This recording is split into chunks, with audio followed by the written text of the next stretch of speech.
The Book of Daniel.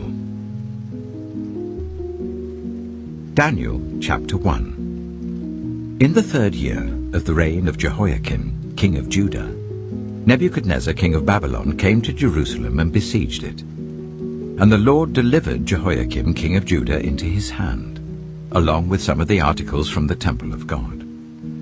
These he carried off to the temple of his God in Babylonia, and put in the treasure house of his God. Then the king ordered Ashpenaz, chief of his court officials, to bring into the king's service some of the Israelites from the royal family and the nobility, young men without any physical defect, handsome, showing aptitude for every kind of learning, well-informed, quick to understand, and qualified to serve in the king's palace. He was to teach them the language and literature of the Babylonians. The king assigned them a daily amount of food and wine from the king's table. They were to be trained for 3 years, and after that they were to enter the king's service. Among those who were chosen were some from Judah: Daniel, Hananiah, Mishael, and Azariah. The chief official gave them new names. To Daniel, the name Belteshazzar; to Hananiah, Shadrach; to Mishael, Meshach; and to Azariah, Abednego. But Daniel resolved not to defile himself with the royal food and wine, and he asked the chief official for permission not to defile himself in this way. Now God had caused the official to show favor and compassion to Daniel. But the official told Daniel, "I'm afraid of my lord the king, who has assigned your food and drink. Why should he see you looking worse than the other young men of your age? The king would then have my head because of you." Daniel then said to the guard, whom the chief official had appointed over Daniel, Hananiah, Mishael, and Azariah, "Please test your servants for 10 days. Give us nothing but vegetables to eat and water to drink. Then compare our appearance with that of the young men who eat the royal food, and treat your servants in accordance with what you see." So he agreed to this and tested them for 10 days. At the end of the 10 days, they looked healthier and better nourished than any of the young men who ate the royal food. So the guard took away their choice food and the wine they were to drink, and gave them vegetables instead. To these 4 young men, God gave knowledge and understanding of all kinds of literature and learning. And Daniel could understand visions and dreams of all kinds. At the end of the time set by the king to bring them into his service, the chief official presented them to Nebuchadnezzar. The king talked with them, and he found none equal to Daniel, Hananiah, Mishael, and Azariah. So they entered the king's service. In every matter of wisdom and understanding about which the king questioned them, he found them 10 times better than all the magicians and enchanters in his whole kingdom. And Daniel remained there until the 1st year of King Cyrus. Daniel chapter 2. In the 2nd year of his reign, Nebuchadnezzar had dreams. His mind was troubled, and he could not sleep. So the king summoned the magicians, enchanters, sorcerers, and astrologers to tell him what he had dreamed. When they came in and stood before the king, he said to them, "I have had a dream that troubles me, and I want to know what it means." Then the astrologers answered the king, "May the king live forever. Tell your servants the dream, and we will interpret it." The king replied to the astrologers, "This is what I have firmly decided. If you do not tell me what my dream was and interpret it, I will have you cut into pieces and your houses turned into piles of rubble. But if you tell me the dream and explain it, you will receive from me gifts and rewards and great honor. So, tell me the dream and interpret it for me." Once more they replied, "Let the king tell his servants the dream, and we will interpret it." Then the king answered, "I'm certain that you're trying to gain time, because you realize that this is what I have firmly decided. If you do not tell me the dream, there is only one penalty for you. You have conspired to tell me misleading and wicked things, hoping the situation will change. So then, tell me the dream, and I will know that you can interpret it for me." The astrologers answered the king, "There is no one on earth who can do what the king asks. No king, however great and mighty, has ever asked such a thing of any magician or enchanter or astrologer. What the king asks is too difficult. No one can reveal it to the king except the gods, and they do not live among humans." This made the king so angry and furious that he ordered the execution of all the wise men of Babylon. So the decree was issued to put the wise men to death, and men were sent to look for Daniel and his friends to put them to death. When Arioch, the commander of the king's guard, had gone out to put to death the wise men of Babylon, Daniel spoke to him with wisdom and tact. He asked the king's officer, "Why did the king issue such a harsh decree?" Arioch then explained the matter to Daniel. At this, Daniel went in to the king and asked for time, so that he might interpret the dream for him. Then Daniel returned to his house and explained the matter to his friends Hananiah, Mishael, and Azariah. He urged them to plead for mercy from the God of heaven concerning this mystery, so that he and his friends might not be executed with the rest of the wise men of Babylon. During the night, the mystery was revealed to Daniel in a vision. Then Daniel praised the God of heaven and said, "Praise be to the name of God forever and ever. Wisdom and power are his. He changes times and seasons. He deposes kings and raises up others. He gives wisdom to the wise and knowledge to the discerning. He reveals deep and hidden things. He knows what lies in darkness, and light dwells with him. I thank and praise you, God of my ancestors. You have given me wisdom and power. You have made known to me what we asked of you. You have made known to us the dream of the king." Then Daniel went to Arioch, whom the king had appointed to execute the wise men of Babylon, and said to him, "Do not execute the wise men of Babylon. Take me to the king, and I will interpret his dream for him." Arioch took Daniel to the king at once and said, "I have found a man among the exiles from Judah who can tell the king what his dream means." The king asked Daniel, also called Belteshazzar, "Are you able to tell me what I saw in my dream and interpret it?" Daniel replied, "No wise man, enchanter, magician, or diviner can explain to the king the mystery he has asked about, but there is a God in heaven who reveals mysteries. He has shown King Nebuchadnezzar what will happen in days to come. Your dream and the visions that passed through your mind as you were lying in bed are these. As your majesty was lying there, your mind turned to things to come, and the revealer of mysteries showed you what is going to happen. As for me, this mystery has been revealed to me, not because I have greater wisdom than anyone else alive, but so that your majesty may know the interpretation, and that you may understand what went through your mind. Your majesty looked, and there before you stood a large statue, an enormous, dazzling statue, awesome in appearance. The head of the statue was made of pure gold, its chest and arms of silver, its belly and thighs of bronze, its legs of iron, its feet partly of iron and partly of baked clay. While you were watching, a rock was cut out, but not by human hands. It struck the statue on its feet of iron and clay and smashed them. Then the iron, the clay, the bronze, the silver, and the gold were all broken to pieces and became like chaff on a threshing floor in the summer. The wind swept them away without leaving a trace. But the rock that struck the statue became a huge mountain and filled the whole earth. This was the dream, and now we will interpret it to the king. Your Majesty, you are the King of Kings. The God of heaven has given you dominion and power and might and glory. In your hands he has placed all mankind and the beasts of the field and the birds in the sky. Wherever they live, he has made you ruler over them all. You are that head of gold.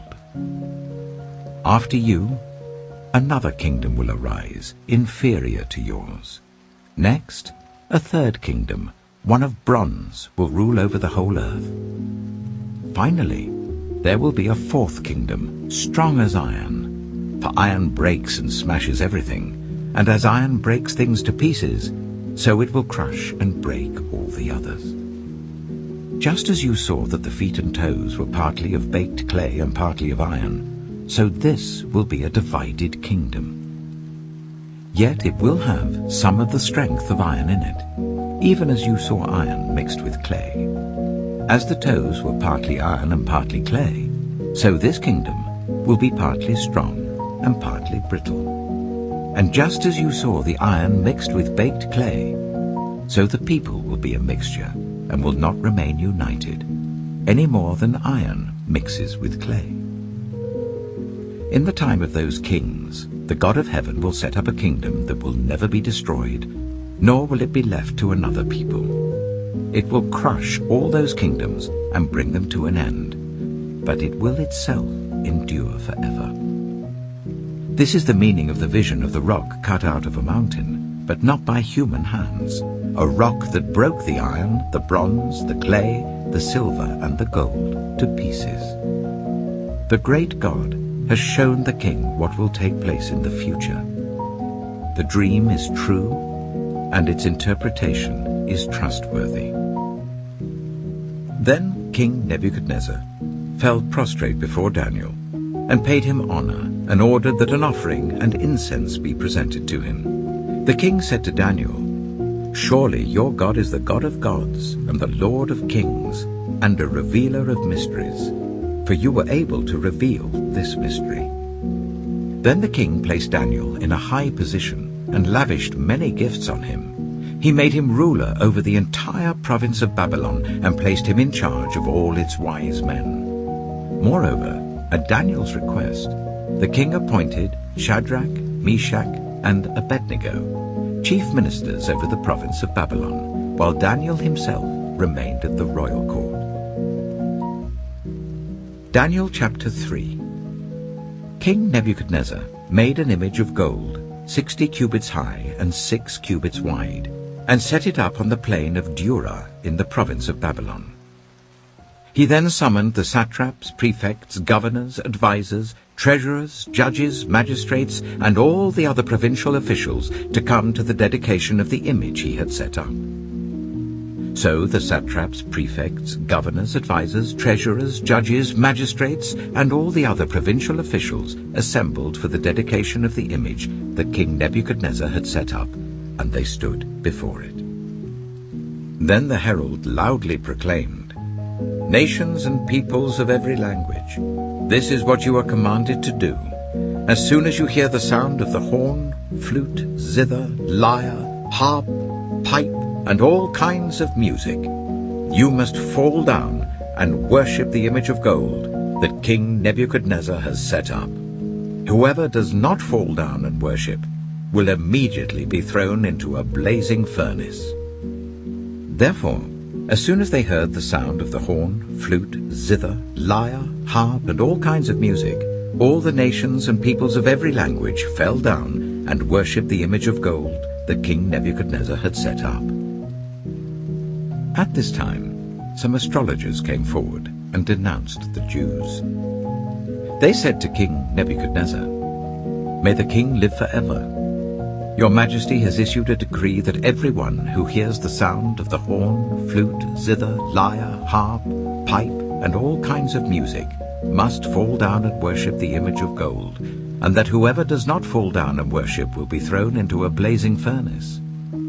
But there are some Jews whom you have set over the affairs of the province of Babylon, Shadrach, Meshach, and Abednego, who pay no attention to you, your Majesty.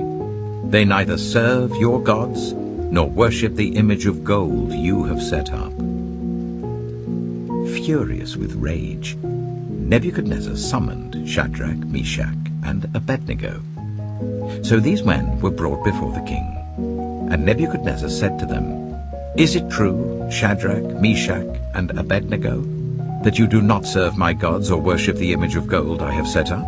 Now, when you hear the sound of the horn, flute, zither, lyre, harp, pipe, and all kinds of music, if you are ready to fall down and worship the image I made, very good. But if you do not worship it, you will be thrown immediately into a blazing furnace. Then what God will be able to rescue you from my hand?" Shadrach, Meshach, and Abednego replied to him, "King Nebuchadnezzar, we do not need to defend ourselves before you in this matter.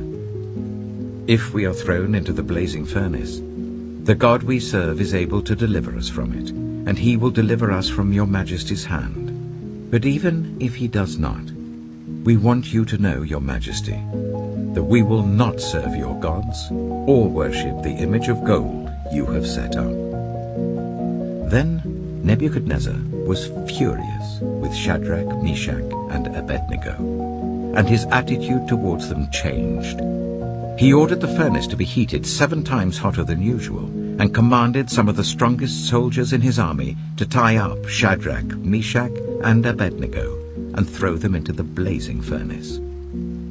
So these men, wearing their robes, trousers, turbans, and other clothes, were bound and thrown into the blazing furnace. The king's command was so urgent, and the furnace so hot, that the flames of the fire killed the soldiers who took up Shadrach, Meshach, and Abednego, and these 3 men, firmly tied, fell into the blazing furnace. Then King Nebuchadnezzar leapt to his feet in amazement, and asked his advisers, "Weren't there 3 men that we tied up and threw into the fire?" They replied, "Certainly, your majesty." He said, "Look, I see 4 men walking around in the fire, unbound and unharmed, and the 4th looks like a son of the gods." Nebuchadnezzar then approached the opening of the blazing furnace and shouted, "Shadrach, Meshach, and Abednego, servants of the Most High God, come out! Come here!" So Shadrach, Meshach, and Abednego came out of the fire, and the satraps, prefects, governors, and royal advisers crowded round them. They saw that the fire had not harmed their bodies, nor was a hair of their heads singed. Their robes were not scorched, and there was no smell of fire on them. Then Nebuchadnezzar said, "Praise be to the God of Shadrach, Meshach, and Abednego, who has sent his angel and rescued his servants. They trusted in him and defied the king's command, and were willing to give up their lives rather than serve or worship any god except their own God. Therefore, I decree that the people of any nation or language who say anything against the God of Shadrach, Meshach, and Abednego be cut into pieces, and their houses be turned into piles of rubble, for no other God can save in this way." Then the king promoted Shadrach, Meshach, and Abednego in the province of Babylon. Daniel chapter 4. King Nebuchadnezzar, to the nations and peoples of every language who live in all the earth, may you prosper greatly. It is my pleasure to tell you about the miraculous signs and wonders that the Most High God has performed for me. How great are his signs, how mighty his wonders! His kingdom is an eternal kingdom. His dominion endures from generation to generation. I, Nebuchadnezzar, was at home in my palace, contented and prosperous. I had a dream that made me afraid. As I was lying in bed, the images and visions that passed through my mind terrified me. So I commanded that all the wise men of Babylon be brought before me to interpret the dream for me. When the magicians, enchanters, astrologers, and diviners came, I told them the dream, but they could not interpret it for me. Finally, Daniel came into my presence, and I told him the dream. He is called Belteshazzar, after the name of my God, and the spirit of the holy gods is in him. I said, Belteshazzar, chief of the magicians, I know that the spirit of the holy gods is in you, and no mystery is too difficult for you. Here is my dream, interpreted for me. These are the visions I saw while lying in bed. I looked, and there before me stood a tree in the middle of the land. Its height was enormous. The tree grew large and strong, and its top touched the sky. It was visible to the ends of the earth. Its leaves were beautiful, its fruit abundant, and on it was food for all. Under it, the wild animals found shelter, and the birds lived in its branches. From it, every creature was fed. In the visions I saw while lying in bed, I looked, and there before me was a holy one, a messenger, coming down from heaven. He called in a loud voice, "Cut down the tree, and trim off its branches. Strip off its leaves and scatter its fruit. Let the animals flee from under it, and the birds from its branches. But let the stump and its roots, bound with iron and bronze, remain in the ground, in the grass of the field. Let him be drenched with the dew of heaven, and let him live with the animals among the plants of the earth. Let his mind be changed from that of a man, and let him be given the mind of an animal, till 7 times pass by for him." The decision is announced by messengers. The holy ones declare the verdict, so that the living may know that the Most High is sovereign over all kingdoms on earth, and gives them to anyone he wishes, and sets over them the lowliest of people. This is the dream that I, King Nebuchadnezzar, had. Now, Belteshazzar, tell me what it means, for none of the wise men in my kingdom can interpret it for me, but you can, because the spirit of the holy gods is in you. Then Daniel, also called Belteshazzar, was greatly perplexed for a time, and his thoughts terrified him. So the king said, "Belteshazzar, do not let the dream or its meaning alarm you." Belteshazzar answered, "My lord, if only the dream applied to your enemies and its meaning to your adversaries. The tree you saw, which grew large and strong, with its top touching the sky, visible to the whole earth, with beautiful leaves and abundant fruit, providing food for all, giving shelter to the wild animals, and having nesting places in its branches for the birds. Your Majesty, you are that tree. You have become great and strong. Your greatness has grown until it reaches the sky, and your dominion extends to distant parts of the earth.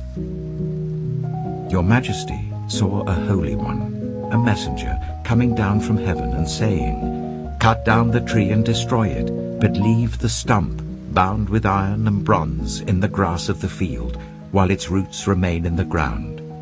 Let him be drenched with the dew of heaven, let him live with the wild animals until 7 times pass by for him."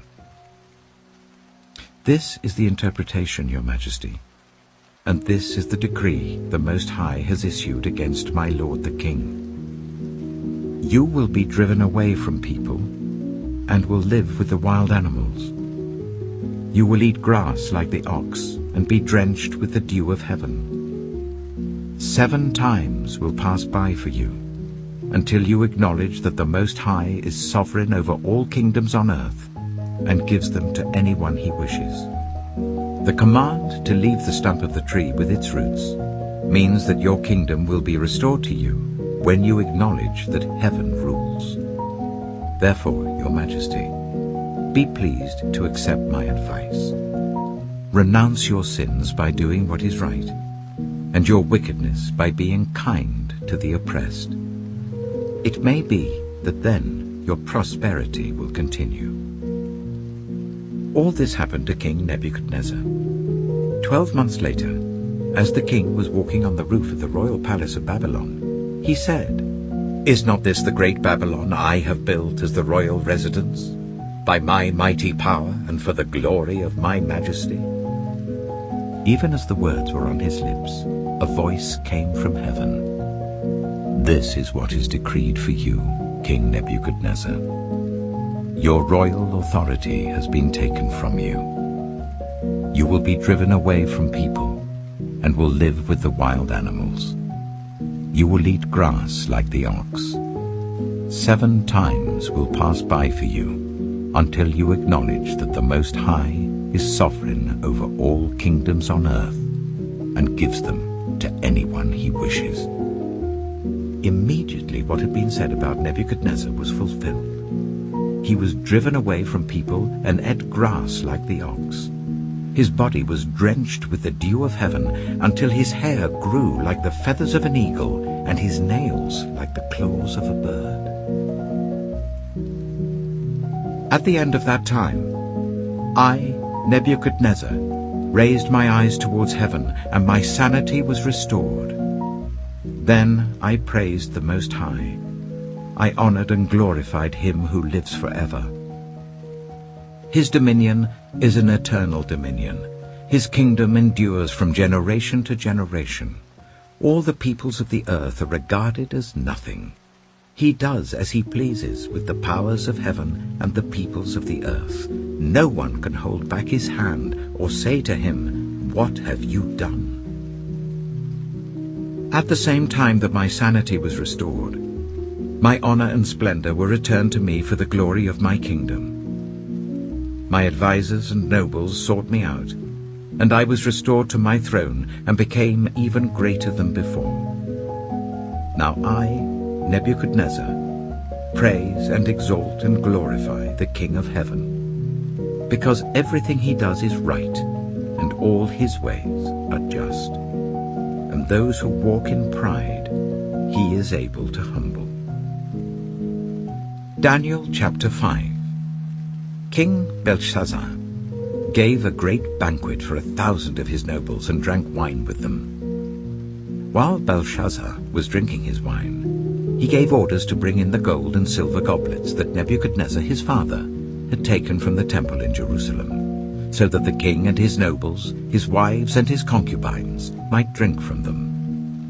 So they brought in the gold goblets that had been taken from the temple of God in Jerusalem, and the king and his nobles, his wives and his concubines drank from them. As they drank the wine, they praised the gods of gold and silver, of bronze, iron, wood, and stone.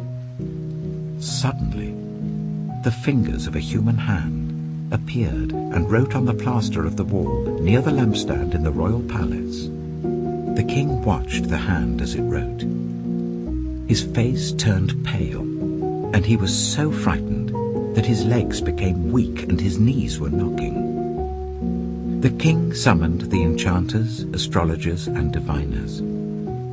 Then he said to these wise men of Babylon, "Whoever reads this writing and tells me what it means will be clothed in purple and have a gold chain placed around his neck, and he will be made the 3rd highest ruler in the kingdom." Then all the king's wise men came in, but they could not read the writing or tell the king what it meant. So King Belshazzar became even more terrified, and his face grew more pale. His nobles were baffled. The queen, hearing the voices of the king and his nobles, came into the banquet hall. "May the king live forever," she said. "Don't be alarmed. Don't look so pale. There is a man in your kingdom who has the spirit of the holy gods in him. In the time of your father he was found to have insight and intelligence and wisdom like that of the gods. Your father, King Nebuchadnezzar, appointed him chief among the magicians, enchanters, astrologers, and diviners. He did this because Daniel, whom the king called Belteshazzar, was found to have a keen mind and knowledge and understanding, and also the ability to interpret dreams, explain riddles, and solve difficult problems. Call for Daniel, and he will tell you what the writing means." So Daniel was brought before the king, and the king said to him, "Are you Daniel, one of the exiles my father the king brought from Judah? I have heard that the spirit of the gods is in you, and that you have insight, intelligence, and outstanding wisdom. The wise men and enchanters were brought before me to read this writing and tell me what it means, but they could not explain it. Now I have heard that you are able to give interpretations and to solve difficult problems. If you can read this writing and tell me what it means, you will be clothed in purple and have a gold chain placed round your neck, and you will be made the third highest ruler in the kingdom." Then Daniel answered the king, "You may keep your gifts for yourself and give your rewards to someone else. Nevertheless, I will read the writing for the king and tell him what it means. Your Majesty, the Most High God gave your father Nebuchadnezzar sovereignty and greatness and glory and splendor. Because of the high position he gave him, all the nations and peoples of every language dreaded and feared him. Those the king wanted to put to death, he put to death. Those he wanted to spare, he spared. Those he wanted to promote, he promoted. And those he wanted to humble, he humbled. But when his heart became arrogant and hardened with pride, he was deposed from his royal throne and stripped of his glory. He was driven away from the people and given the mind of an animal. He lived with the wild donkeys and ate grass like the ox, and his body was drenched with the dew of heaven, until he acknowledged that the Most High God is sovereign over all kingdoms on earth, and sets over them anyone he wishes. But you, Belshazzar, his son, have not humbled yourself, though you knew all this. Instead, you have set yourself up against the Lord of heaven. You had the goblets from his temple brought to you, and you and your nobles, your wives and your concubines drank wine from them. You praised the gods of silver and gold, of bronze, iron, wood and stone, which cannot see or hear or understand. But you did not honor the God who holds in his hand your life and all your ways. Therefore, he sent the hand that wrote the inscription. This is the inscription that was written: Mene, Mene, Tekel, Parsin.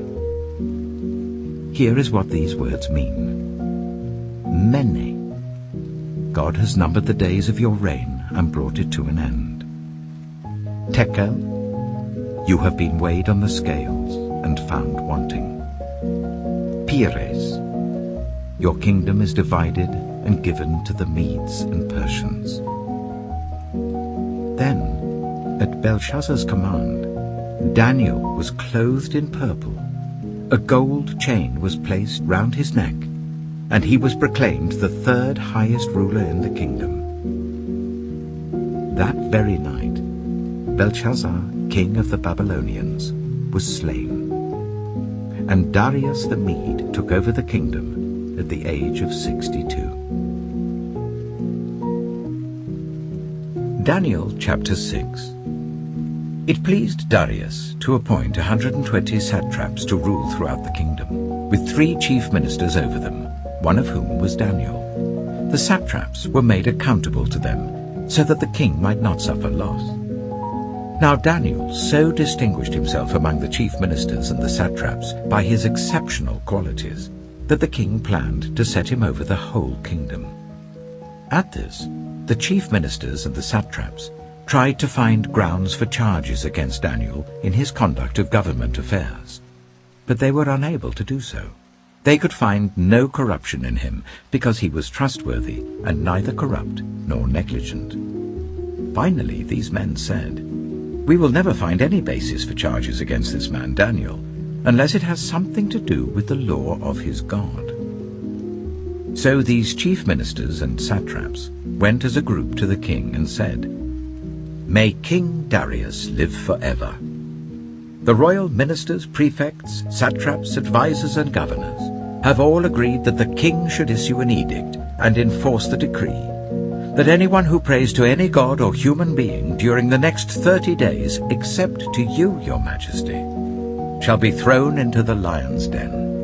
Now, your majesty, issue the decree and put it in writing so that it cannot be altered, in accordance with the law of the Medes and Persians, which cannot be repealed." So King Darius put the decree in writing. Now when Daniel learned that the decree had been published, he went home to his upstairs room where the windows opened towards Jerusalem. 3 times a day he got down on his knees and prayed, giving thanks to his God, just as he had done before. Then these men went as a group and found Daniel praying and asking God for help. So they went to the king and spoke to him about his royal decree. "Did you not publish a decree that during the next 30 days, anyone who prays to any god or human being except to you, your majesty, would be thrown into the lion's den?" The king answered, "The decree stands, in accordance with the law of the Medes and Persians, which cannot be repealed." Then they said to the king, "Daniel, who is one of the exiles from Judah, pays no attention to you, your majesty, or to the decree you put in writing. He still prays 3 times a day." When the king heard this, he was greatly distressed. He was determined to rescue Daniel and made every effort until sunset to save him. Then the men went as a group to King Darius and said to him, "Remember, your majesty, that according to the law of the Medes and Persians, no decree or edict that the king issues can be changed." So the king gave the order, and they brought Daniel and threw him into the lion's den. The king said to Daniel, "May your God, whom you serve continually, rescue you." A stone was brought and placed over the mouth of the den, and the king sealed it with his own signet ring and with the rings of his nobles, so that Daniel's situation might not be changed. Then the king returned to his palace and spent the night without eating and without any entertainment being brought to him, and he could not sleep. At the first light of dawn, the king got up and hurried to the lion's den. When he came near the den, he called to Daniel in an anguished voice, "Daniel, servant of the living God, has your God, whom you serve continually, been able to rescue you from the lions?" Daniel answered, "May the king live forever. My God sent his angel, and he shut the mouths of the lions. They have not hurt me, because I was found innocent in his sight. Nor have I ever done any wrong before you, your majesty." The king was overjoyed, and gave orders to lift Daniel out of the den. And when Daniel was lifted from the den, no wound was found on him, because he had trusted in his God. At the king's command, the men who had falsely accused Daniel were brought in and thrown into the lion's den, along with their wives and children. And before they reached the floor of the den, the lions overpowered them and crushed all their bones. Then King Darius wrote to all the nations and peoples of every language in all the earth, "May you prosper greatly. I issue a decree that in every part of my kingdom people must fear and reverence the God of Daniel. For he is the living God, and he endures forever. His kingdom will not be destroyed, his dominion will never end. He rescues and he saves. He performs signs and wonders in the heavens and on the earth. He has rescued Daniel from the power of the lions." So Daniel prospered during the reign of Darius and the reign of Cyrus the Persian. Daniel chapter 7. In the first year of Belshazzar, king of Babylon, Daniel had a dream, and visions passed through his mind as he was lying in bed. He wrote down the substance of his dream. Daniel said, "In my vision at night I looked, and there before me were the 4 winds of heaven churning up the great sea. 4 great beasts, each different from the others, came up out of the sea. The first was like a lion, and it had the wings of an eagle. I watched until its wings were torn off, and it was lifted from the ground so that it stood on 2 feet like a human being. And the mind of a human was given to it. And there before me was a second beast, which looked like a bear. It was raised up on one of its sides, and it had 3 ribs in its mouth between its teeth. It was told, 'Get up and eat your fill of flesh.' After that, I looked, and there before me was another beast, one that looked like a leopard, and on its back It had 4 wings like those of a bird. This beast had 4 heads, and it was given authority to rule. After that, in my vision at night, I looked, and there before me was a 4th beast, terrifying and frightening and very powerful. It had large iron teeth. It crushed and devoured its victims and trampled underfoot whatever was left. It was different from all the former beasts, and it had 10 horns. While I was thinking about the horns, there before me was another horn, a little one, which came up among them, and 3 of the first horns were uprooted before it. This horn had eyes like the eyes of a human being, and a mouth that spoke boastfully. As I looked, thrones were set in place, and the Ancient of Days took his seat. His clothing was as white as snow. The hair of his head was white like wool. His throne was flaming with fire, and its wheels were all ablaze. A river of fire was flowing, coming out from before him. Thousands upon thousands attended him. 10,000 times 10,000 stood before him. The court was seated, and the books were opened. Then I continued to watch, because of the boastful words the horn was speaking. I kept looking until the beast was slain, and its body destroyed and thrown into the blazing fire. The other beasts had been stripped of their authority, but were allowed to live for a period of time. In my vision at night, I looked, and there before me was one like a son of man, coming with the clouds of heaven. He approached the Ancient of Days and was led into his presence. He was given authority, glory, and sovereign power. All nations and peoples of every language worshipped him. His dominion is an everlasting dominion that will not pass away, and his kingdom is one that will never be destroyed. I, Daniel, was troubled in spirit, and the visions that passed through my mind disturbed me. I approached one of those standing there and asked him the meaning of all this. So he told me and gave me the interpretation of these things. The 4 great beasts are 4 kings that will rise from the earth. But the holy people of the Most High will receive the kingdom and will possess it forever. Yes, forever and ever.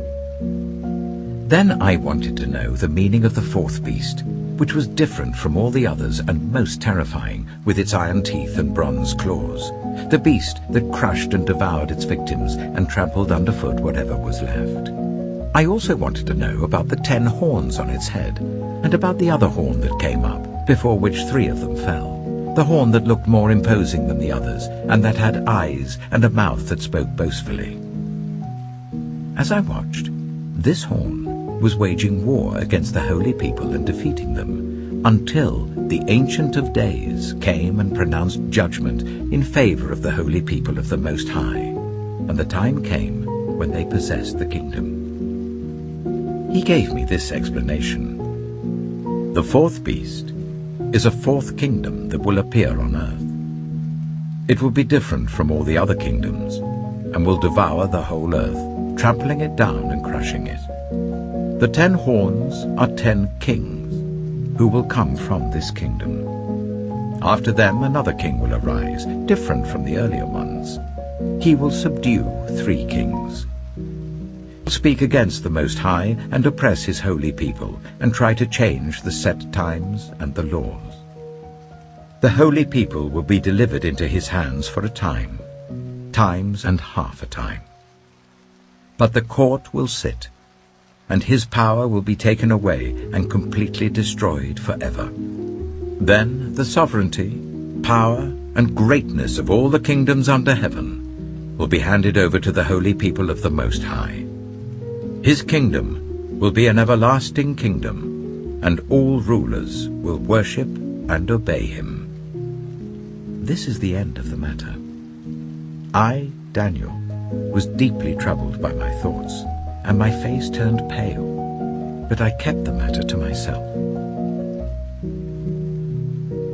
Daniel chapter 8. In the 3rd year of King Belshazzar's reign, I, Daniel, had a vision, after the one that had already appeared to me. In my vision I saw myself in the citadel of Susa, in the province of Elam. In the vision I was beside the Ulai Canal. I looked up, and there before me was a ram with 2 horns standing beside the canal, and the horns were long. One of the horns was longer than the other, but grew up later. I watched the ram as it charged towards the west and the north and the south. No animal could stand against it, and none could rescue from its power. It did as it pleased, and became great. As I was thinking about this, suddenly a goat with a prominent horn between its eyes came from the west, crossing the whole earth without touching the ground. It came towards the 2-horned ram I had seen standing beside the canal and charged at it in great rage. I saw it attack the ram furiously, striking the ram and shattering its 2 horns. The ram was powerless to stand against it. The goat knocked it to the ground and trampled on it, and none could rescue the ram from its power. The goat became very great. But at the height of its power, the large horn was broken off, and in its place 4 prominent horns grew up towards the 4 winds of heaven. Out of one of them came another horn, which started small but grew in power to the south and to the east and towards the beautiful land.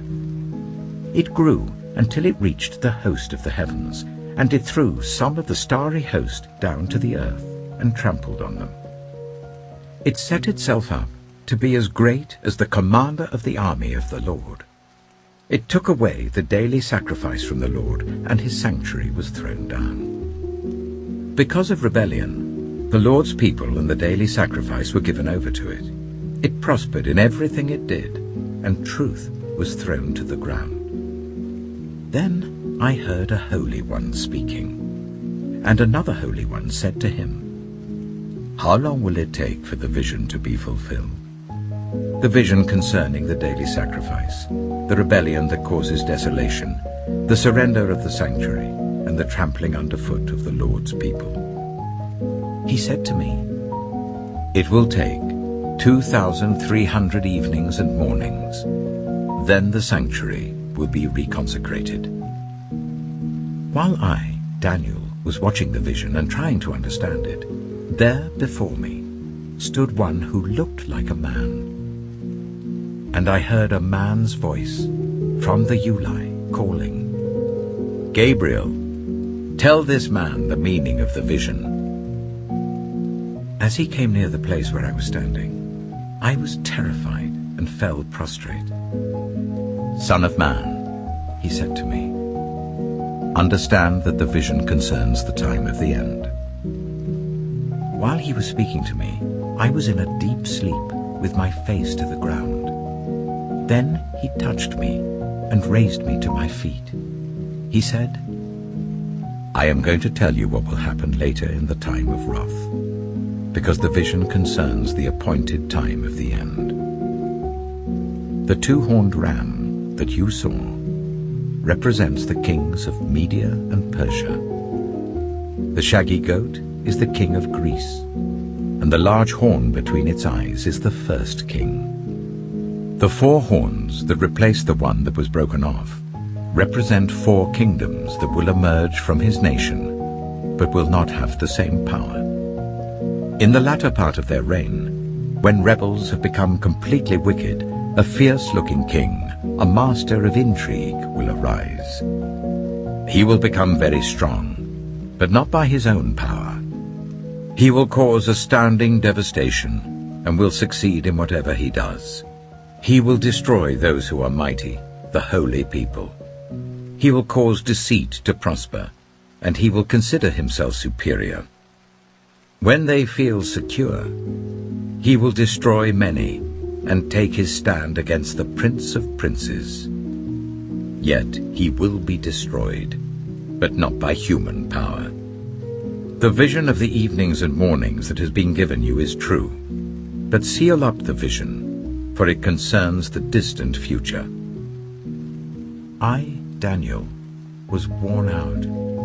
I lay exhausted for several days.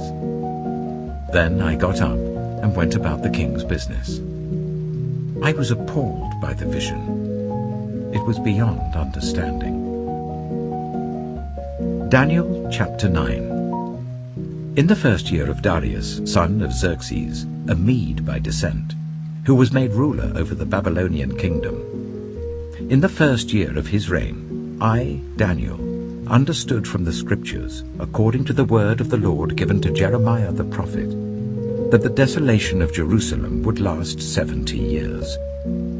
So I turned to the Lord God, and pleaded with him in prayer and petition, in fasting, and in sackcloth and ashes.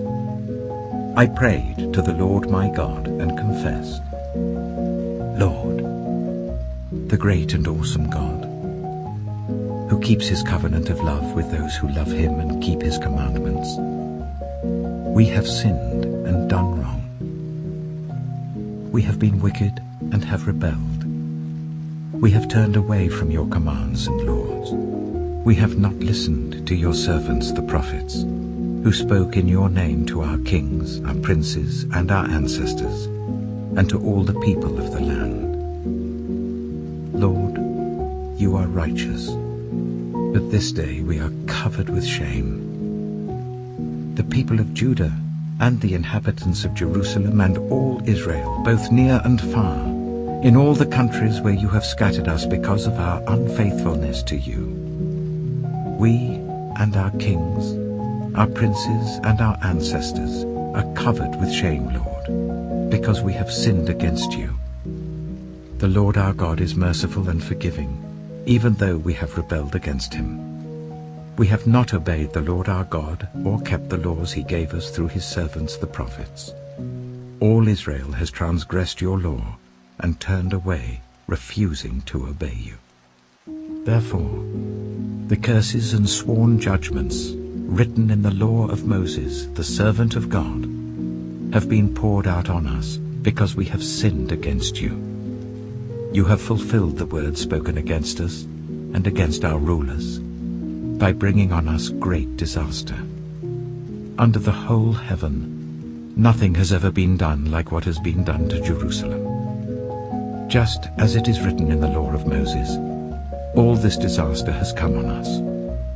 Yet we have not sought the favor of the Lord our God by turning from our sins and giving attention to your truth. The Lord did not hesitate to bring the disaster on us, for the Lord our God is righteous in everything he does, yet we have not obeyed him.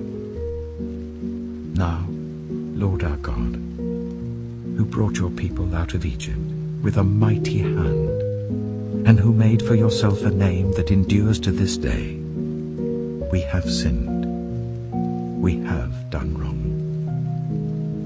Lord, in keeping with all your righteous acts, turn away your anger and your wrath from Jerusalem, your city, your holy hill. Our sins and the iniquities of our ancestors have made Jerusalem and your people an object of scorn to all those around us. Now, our God, hear the prayers and petitions of your servant. For your sake, Lord, look with favor on your desolate sanctuary. Give ear, our God, and hear. Open your eyes and see the desolation of the city that bears your name. We do not make requests of you because we are righteous, but because of your great mercy. Lord, listen. Lord, forgive. Lord, hear and act. For your sake, my God, do not delay, because your city and your people bear your name.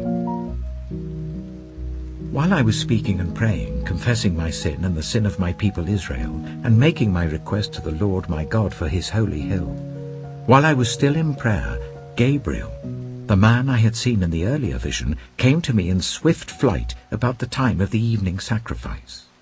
He instructed me and said to me, Daniel, I have now come to give you insight and understanding. As soon as you began to pray, a word went out, which I have come to tell you, for you are highly esteemed. Therefore consider the word and understand the vision.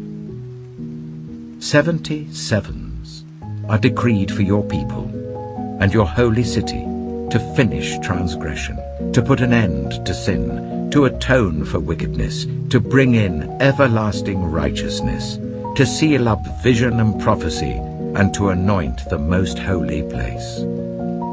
Know this and understand this. From the time the word goes out to restore and rebuild Jerusalem until the Anointed One, the ruler, comes, there will be 7 sevens and 62 sevens. It will be rebuilt with streets and a trench, but in times of trouble. After the 62 sevens, the Anointed One will be put to death and will have nothing. The people of the ruler who will come will destroy the city and the sanctuary. The end will come like a flood. War will continue until the end, and desolations have been decreed. He will confirm a covenant with many for 1 7. In the middle of the 7, he will put an end to sacrifice and offering. And at the temple, he will set up an abomination that causes desolation, until the end that is decreed is poured out on him. Daniel chapter 10. In the 3rd year of Cyrus, king of Persia, a revelation was given to Daniel, who was called Belteshazzar. Its message was true, and it concerned a great war. The understanding of the message came to him in a vision. At that time, I, Daniel, mourned for 3 weeks. I ate no choice food, no meat or wine touched my lips, and I used no lotions at all until the 3 weeks were over. On the 24th day of the 1st month, as I was standing on the bank of the great river, the Tigris, I looked up, and there before me was a man dressed in linen, with a belt of fine gold from Uphaz round his waist. His body was like topaz, his face like lightning, his eyes like flaming torches, his arms and legs like the gleam of burnished bronze, and his voice like the sound of a multitude. I, Daniel, was the only one who saw the vision. Those who were with me did not see it, but such terror overwhelmed them that they fled and hid themselves. So I was left alone, gazing at this great vision. I had no strength left. My face turned deathly pale, and I was helpless. Then I heard him speaking, and as I listened to him, I fell into a deep sleep, my face to the ground. A hand touched me and set me trembling on my hands and knees. He said, "Daniel, you who are highly esteemed, consider carefully the words I am about to speak to you, and stand up, for I have now been sent to you." And when he said this to me, I stood up, trembling. Then he continued, "Do not be afraid, Daniel. Since the first day that you set your mind to gain understanding and to humble yourself before your God, your words were heard, and I have come in response to them. But the prince of the Persian kingdom resisted me 21 days. Then Michael, one of the chief princes, came to help me, because I was detained there with the king of Persia. Now I have come to explain to you what will happen to your people in the future, for the vision concerns a time yet to come." While he was saying this to me, I bowed with my face towards the ground and was speechless. Then one who looked like a man touched my lips, and I opened my mouth and began to speak. I said to the one standing before me, "I am overcome with anguish because of the vision, my lord, and I feel very weak. How can I, your servant, talk with you, my lord? My strength is gone, and I can hardly breathe." Again, the one who looked like a man touched me and gave me strength. "Do not be afraid, you who are highly esteemed," he said. "Peace, be strong now. Be strong."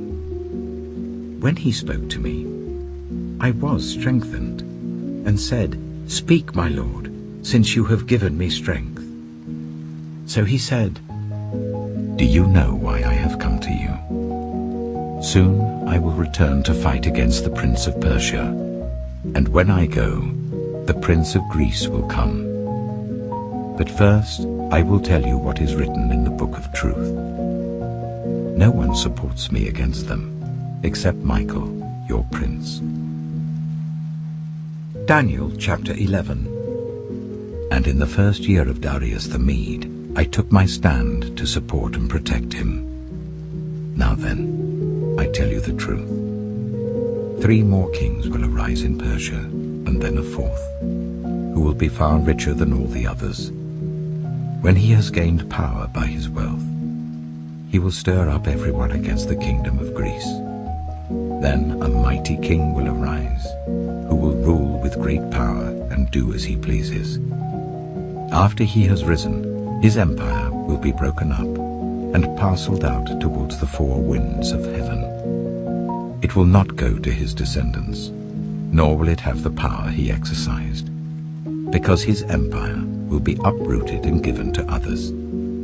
The king of the south will become strong, but one of his commanders will become even stronger than he, and will rule his own kingdom with great power. After some years, they will become allies. The daughter of the king of the south will go to the king of the north to make an alliance, but she will not retain her power, and he and his power will not last. In those days she will be betrayed, together with her royal escort and her father, and the one who supported her. Someone from within her family will arise to take her place. He will attack the forces of the king of the north and enter his fortress. He will fight against them and be victorious. He will also seize their gods, their metal images, and their valuable articles of silver and gold, and carry them off to Egypt. For some years he will leave the king of the north alone. Then the king of the north will invade the realm of the king of the south, but will retreat to his own country. His sons will prepare for war and assemble a great army, which will sweep on like an irresistible flood and carry the battle as far as his fortress.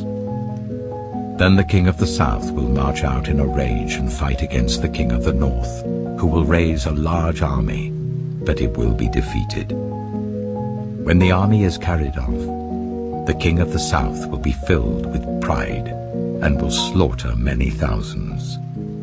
Yet he will not remain triumphant. For the king of the north will muster another army, larger than the first, and after several years he will advance with a huge army, fully equipped. In those times, many will rise against the king of the south. Those who are violent among your own people will rebel in fulfillment of the vision, but without success. Then the king of the north will come and build up siege ramps and will capture a fortified city. The forces of the south will be powerless to resist. Even their best troops will not have the strength to stand. The invader will do as he pleases. No one will be able to stand against him. He will establish himself in the beautiful land and will have the power to destroy it. He will determine to come with the might of his entire kingdom and will make an alliance with the king of the south. And he will give him a daughter in marriage in order to overthrow the kingdom. But his plans will not succeed or help him. Then he will turn his attention to the coastlands and will take many of them, but a commander will put an end to his insolence and will turn his insolence back on him. After this, he will turn back towards the fortresses of his own country, but will stumble and fall, to be seen no more. His successor will send out a tax collector to maintain the royal splendor. In a few years, however, he will be destroyed, yet not in anger or in battle. He will be succeeded by a contemptible person who has not been given the honor of royalty. He will invade the kingdom when its people feel secure, and he will seize it through intrigue. Then an overwhelming army will be swept away before him. Both it and a prince of the covenant will be destroyed. After coming to an agreement with him, he will act deceitfully, and with only a few people he will rise to power. When the richest provinces feel secure, he will invade them, and will achieve what neither his fathers nor his forefathers did. He will distribute plunder, loot, and wealth among his followers. He will plot the overthrow of fortresses, but only for a time. With a large army he will stir up his strength and courage against the king of the south. The king of the south will wage war with a large and very powerful army, but he will not be able to stand because of the plots devised against him. Those who eat from the king's provisions will try to destroy him. His army will be swept away, and many will fall in battle. The two kings, with their hearts bent on evil, will sit at the same table and lie to each other, but to no avail, because an end will still come at the appointed time. The king of the north will return to his own country with great wealth, but his heart will be set against the Holy Covenant. He will take action against it, and then return to his own country. At the appointed time, he will invade the south again, but this time the outcome will be different from what it was before. Ships of the western coastlands will oppose him, and he will lose heart. Then he will turn back and vent his fury against the Holy Covenant. He will return and show favor to those who forsake the Holy Covenant. His armed forces will rise up to desecrate the temple fortress and will abolish the daily sacrifice. Then they will set up the abomination that causes desolation. With flattery he will corrupt those who have violated the covenant, but the people who know their God will firmly resist him. Those who are wise will instruct many, though for a time they will fall by the sword, or be burned or captured or plundered. When they fall, they will receive a little help, and many who are not sincere will join them. Some of the wise will stumble, so that they may be refined, purified, and made spotless until the time of the end. For it will still come at the appointed time. The king will do as he pleases. He will exalt and magnify himself above every god, and will say unheard of things against the God of gods. He will be successful until the time of wrath is completed, for what has been determined must take place. He will show no regard for the gods of his ancestors, or for the one desired by women, nor will he regard any god, but will exalt himself above them all. Instead of them, he will honor a god of fortresses, a god unknown to his ancestors.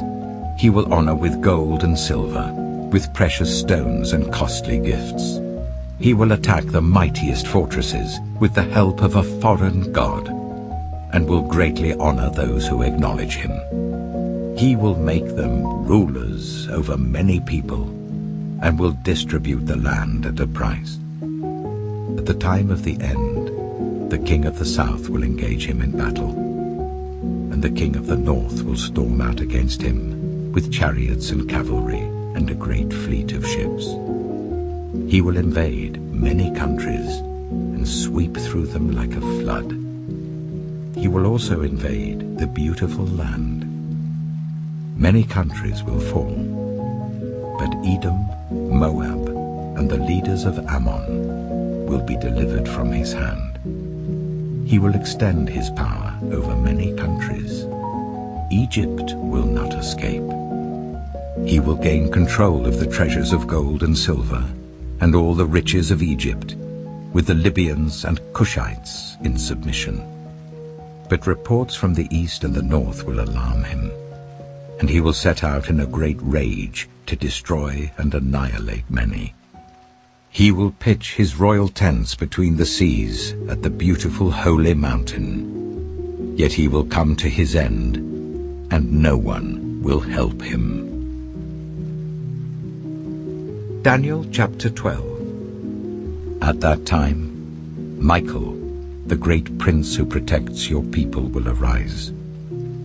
There will be a time of distress, such as has not happened from the beginning of nations until then. But at that time your people, everyone whose name is found written in the book, will be delivered. Multitudes who sleep in the dust of the earth will awake, some to everlasting life, others to shame and everlasting contempt. Those who are wise will shine like the brightness of the heavens, and those who lead many to righteousness like the stars forever and ever. But you, Daniel, roll up and seal the words of the scroll until the time of the end. Many will go here and there to increase knowledge. Then I, Daniel, looked, and there before me stood two others, one on this bank of the river, and one on the opposite bank.